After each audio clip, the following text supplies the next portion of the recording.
कहानी एक शिव और बैलगाड़ी। सद्गुरु, यह कुछ 300 साल पहले की बात है।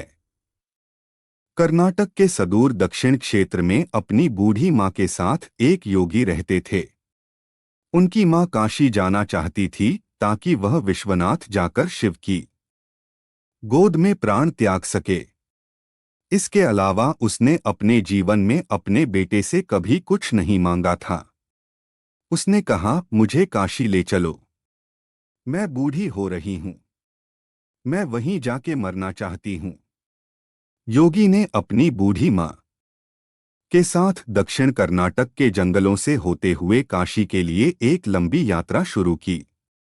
वृद्ध होने के कारण उनकी माँ का स्वास्थ्य बिगड़ गया, तो उन्होंने माँ को कंधे पर उठा लिया और जाहिर तौर पर कुछ समय पश्चात वह कमजोर महसूस करने लगा।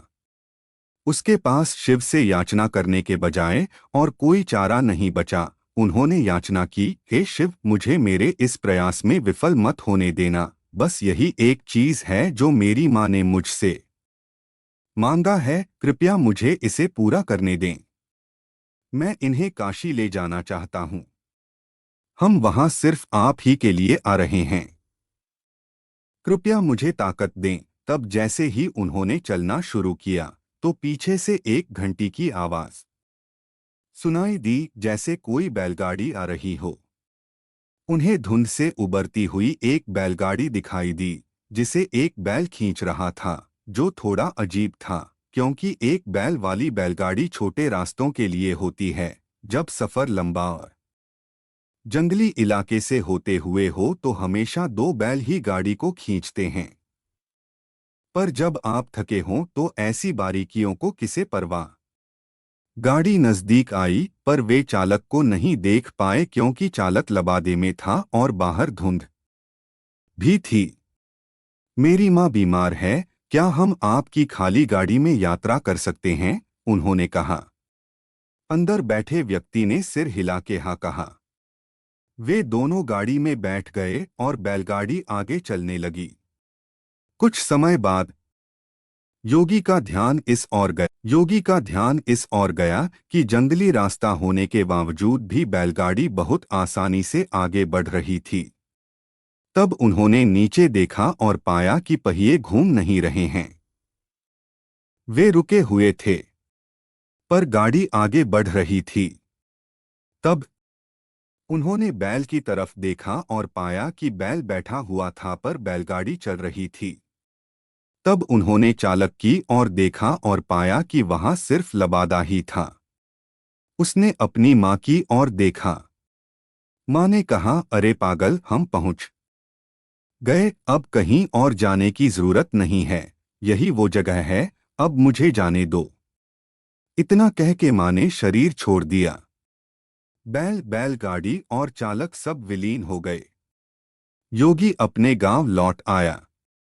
लोगों ने सोचा, यह इतनी जल्दी लौट आया है, ये अवश्य ही अपनी माँ को कहीं छोड़ के आया है, यह उसे काशी नहीं ले गया। उन्होंने उसे पूछा, तुम अपनी माँ को कहाँ छोड़ आए? उसने उत्तर दिया, हमें वहां जाना नहीं पड़ा, शिव खुद आए थे हमारे लिए।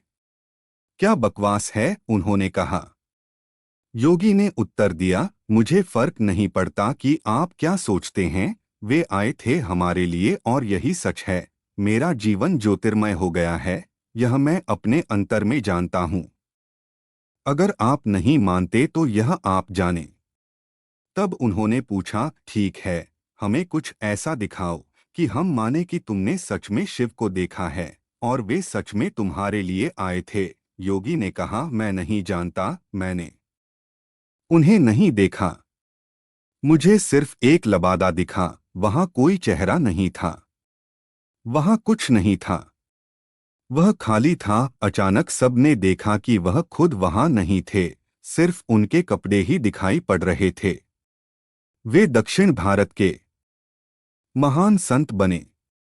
जहां भी वह जाते लोग उन्हें बिना चेहरे वाले योगी के रूप में लोग जानते थे।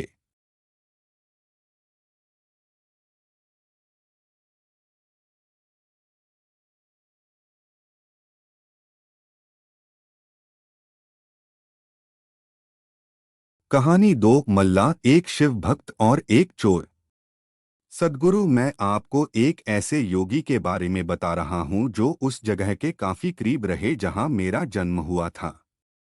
मैंने उनके बारे में सुना था और उस घटना के बारे में भी जो वहां हुई थी, पर युवावस्था में मैंने इस ओर ज्यादा ध्यान नहीं दिया। उसने मुझे काफी प्रेरित किया, पर मैंने उस समय इसे अधिक महत्व नहीं दिया। वर्तमान में नंजनगुड़ के नाम से प्रसिद्ध शहर की सीमा पर मैसूर से करीब 16 किलोमीटर दूर एक योगी रहते थे। उनका नाम था मल्ला। वे किसी परंपरा से संबंध नहीं रखते थे और ना ही उन्हें कोई पूजा पाठ की औपचारिक विधि ज्ञात थी। परंतु बचपन से ही जब भी वे अपनी आंखें बंद करते तो उन्हें शिव की तस्वीर दिखाई देती। शायद योगी शब्द उनके लिए काफी नहीं है। उनके जैसे लाखों हैं। वे शिव के कैदी हैं। उनके पास कोई विकल्प भी नहीं है। शायद मैं भी उन्हीं के जाल में फंसा हुआ हूं। हम उनकी तलाश नहीं करते। अभिमान के कारण शायद किसी की भी तलाश नहीं करते, पर उनके जाल में फंस अवश्य जाते हैं। शिव एक शिकारी थे। वे सिर्फ जानवरों को ही अपने जाल में नहीं फंसाते थे, अपितु इंसानों को भी अपने जाल में फंसा लेते थे। यह उन्हीं में से एक और था। मल्ला शिव के सिवा और कुछ नहीं जानता था। उसने कोई विशेष कौशल भी अर्जित नहीं किया था और वह जंगली इंसान बन गया था। यह तो उसे कभी विचार ही नहीं आया कि किसी को भी रोककर उससे अपनी जरूरत के लिए कुछ भी छीन लेना गलत भी हो सकता है। तो वो ऐसा ही करता था और एक डाकू के रूप में प्रसिद्ध हो गया था।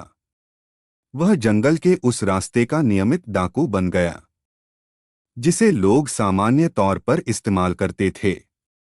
वह रास्ता जहां वो राहदारी वसूलता था, उस जगह का नाम पड़ा कल्लाणमुलाई, जिसका मतलब है चोर का कोना।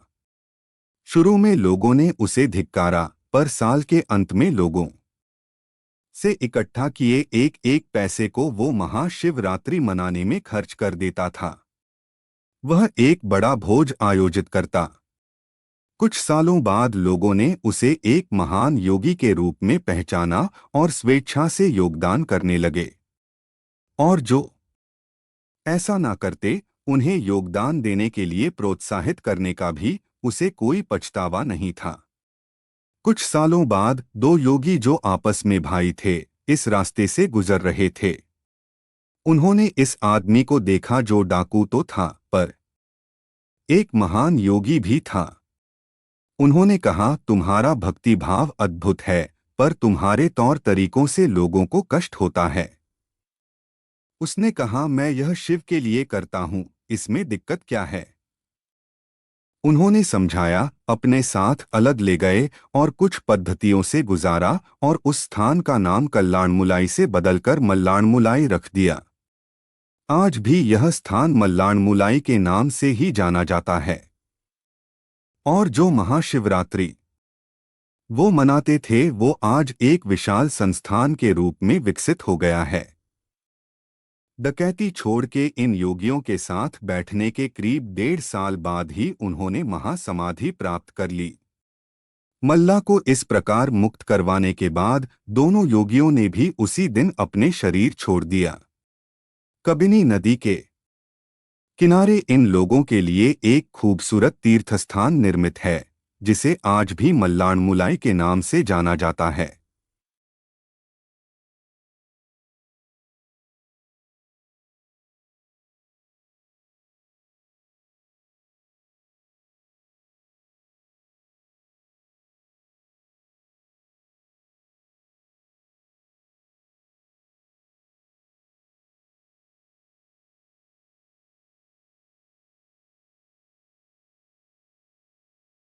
कहानी 3 कैसे बने कुबेर शिव के महानतम भक्त।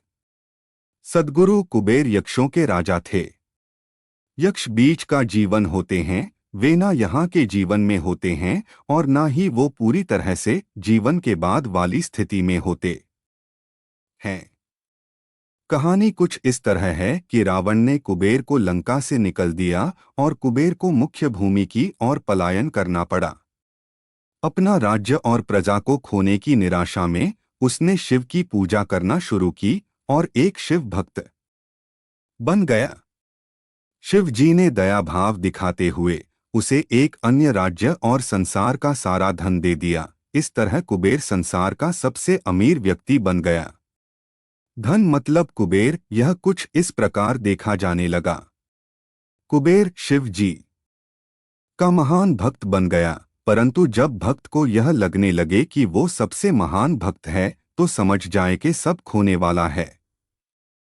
कुबेर को लगने लगा था कि वो शिव को इतना कुछ अर्पित करता है तो वो एक महानतम भक्त है। और बेशक शिव जी ने चढ़ावे में से विभूति के अलावा कभी कुछ नहीं छुआ, पर कुबेर खुद को महान समझने लगा क्योंकि वो शिव जी को इतना कुछ चढ़ावे के रूप में भेंट करता था। एक दिन कुबेर शिव के पास गए और कहा, मैं आपके लिए क्या कर सकता हूँ? मैं आपके लिए कुछ करना चाहता हूँ। शिव जी ने कहा, तुम मेरे लिए क्या कर सकते हो? कुछ भी नहीं, क्योंकि मुझे किसी चीज की आवश्यकता ही नहीं है। मैं ठीक हूँ। परंतु मेरा बेटा, उन्होंने गणपति की और इशारा करते हुए कहा, ये लड़का हमेशा भूखा रहता है, इसे अच्छे से खिला दो। यह तो अत्यंत सरल है, कहकर कुबेर गणपति को अपने साथ भोजन के लिए ले गया। उसने गणपति को खाना खिलाना शुरू किया और वो खाते गए और खाते ही गए। कुबेर ने सैकड़ों रसोइयों की व्यवस्था की और प्रचुर मात्रा में खाना बनाना शुरू किया। उन्होंने यह सारा भोजन गणपति को परोसा और वे खाते रहे। कुबेर चिंतित हो उठे और कहा, रुक जाओ, अगर तुम इतना खाओगे तो तुम्हारा पेट फट जाएगा। गणपति ने कहा, आप उसकी चिंता मत करो। देखिए, मैंने एक सांप को एक कमर पेटी के रूप में बांध रखा है, तो आप मेरे पेट की चिंता ना करें। मुझे भूख लगी है, मुझे खाना खिलाएं। आप ही ने कहा था कि आप मेरी भूख मिटा सकते हैं। कुबेर ने अपना सारा धन खर्च कर दिया। कहते हैं कि कुबेर ने दूसरे लोगों से भी भोजन मंगवा के गणपति को खिलाया।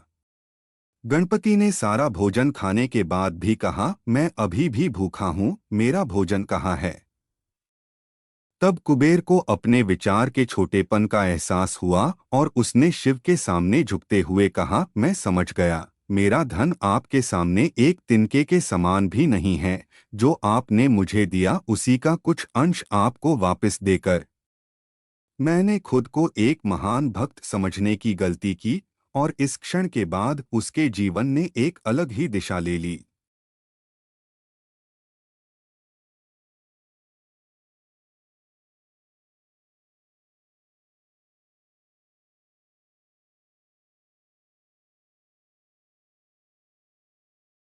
धनारी रूप में शिव और भृगु महर्षि सद्गुरु। जब हम योग की बात करते हैं तो हम किसी व्यायाम या किसी तकनीक की बात नहीं कर रहे। हम इस सृष्टि के विज्ञान की बात कर रहे हैं और कैसे सृष्टि के इस अंश को इसकी परम संभावना तक ले जाया जा सकता है। हम उस विज्ञान और प्रौद्योगिकी की बात कर रहे हैं जिससे जीवन के हर एक पहलू को उसकी अंतिम संभावना तक ले जाया जा सकता है। जब शिव योग का संचारण और सृष्टि की संरचना की व्याख्या सप्तऋषियों से कर रहे थे, तब एक सुंदर घटना घटित हुई। सप्तऋषियों में से एक ऋषि, जो बाद में भृगु महर्षि के नाम से जाने गए, शिव के एक उत्साही भक्त थे। इस पहले योग प्रोग्राम में, जो कांति सरोवर के किनारे हो रहा था, जिसे कृपा की झील के नाम से भी जाना जाता है, पार्वती भी मौजूद थी। भृगु हमेशा की तरह सुबह जल्दी आए और वे शिव की प्रदक्षिणा करना चाहते थे। पार्वती शिव के करीब बैठी थीं, परंतु भृगु ने दोनों के बीच से होते हुए शिव की परिक्रमा पूरी की, क्योंकि वो सिर्फ शिव की प्रदक्षिणा करना चाहते थे, पार्वती की नहीं। शिव इससे खुश हुए पर पार्वती नहीं। उन्हें यह पसंद नहीं आया। उन्होंने शिव की ओर देखा। शिव जी ने कहा, थोड़ा और करीब हो जाओ, वो परिक्रमा करेगा। पार्वती और करीब आ गईं। भृगु ने देखा कि उसके निकलने के लिए पर्याप्त जगह नहीं है, तो उसने एक चूहे का रूप धारण किया और पार्वती को बाहर रखते हुए अकेले शिव जी की ही परिक्रमा पूरी की। पार्वती क्रोधित हो गईं, तो शिव ने उन्हें अपनी जंघा पर बैठा लिया। तब भृगु ने एक छोटे पंछी का रूप धारण करके शिव जी की परिक्रमा पूरी कर ली। अब पार्वती अत्यंत क्रोधित हो चुकी थीं। शिव जी ने पार्वती को खींचकर खुद में मिला लिया और उन्हें खुद का हिस्सा बना लिया, जिससे उनका आधा हिस्सा शिव बन गया और आधा हिस्सा पार्वती। वे अर्धनारीश्वर बन गए। भृगु ने यह देखा और खुद को एक मधुमक्खी के रूप में बना लिया और उनकी दाहिनी टांग का चक्कर लगा दिया। भृगु का बचकाना भक्तिभाव देखकर शिव जी खुश तो हुए, पर साथ ही वे नहीं चाहते थे कि भृगु अपनी भक्ति में इतना खो जाए कि वो प्रकृति के परम स्वभाव को ही समझ ना पाए। तो वे सिद्धासन में बैठ गए। अब भृगु के पास कोई रास्ता नहीं बचा था कि वो सिर्फ शिव या उनके शरीर के किसी हिस्से का चक्कर लगा सकें। अगर उन्हें अब परिक्रमा करनी थी तो दोनों सिद्धांतों, स्त्रैण और पौरुष दोनों की ही करनी पड़ेगी। यह कहानी हमें संप्रेषित करती है कि जब हम योग की बात करते हैं तो हम सभी आयामों के समावेश की बात करते हैं। यह कोई व्यायाम या प्रक्रिया नहीं है जिससे आप सेहतमंद होते हैं। यह मानव जाति के परम कल्याण के बारे में है, जिसमें जीवन का कोई भी पहलू बाहर नहीं रखा जा सकता। यह ऐसे आयाम को छूने के बारे में है जो सारे आयामों से परे हैं। यह एक ऐसे तंत्र के बारे में है जिससे आप अपने पहले से मौजूद तंत्र, जैसे शरीर, मन, भावनाएं और ऊर्जा को परमात्मा तक जाने वाली सीढ़ी के रूप में इस्तेमाल कर सकें। यह एक ऐसी पद्धति है जिससे आप अपनी परम प्रकृति के लिए स्वयं को पहले कदम के रूप तैयार कर सकते हैं। तो दोस्तों, कैसी लगी ये शिव की कहानियां? कमेंट में ज़रूर बताएं और हमारे चैनल को सब्सक्राइब करें। धन्यवाद।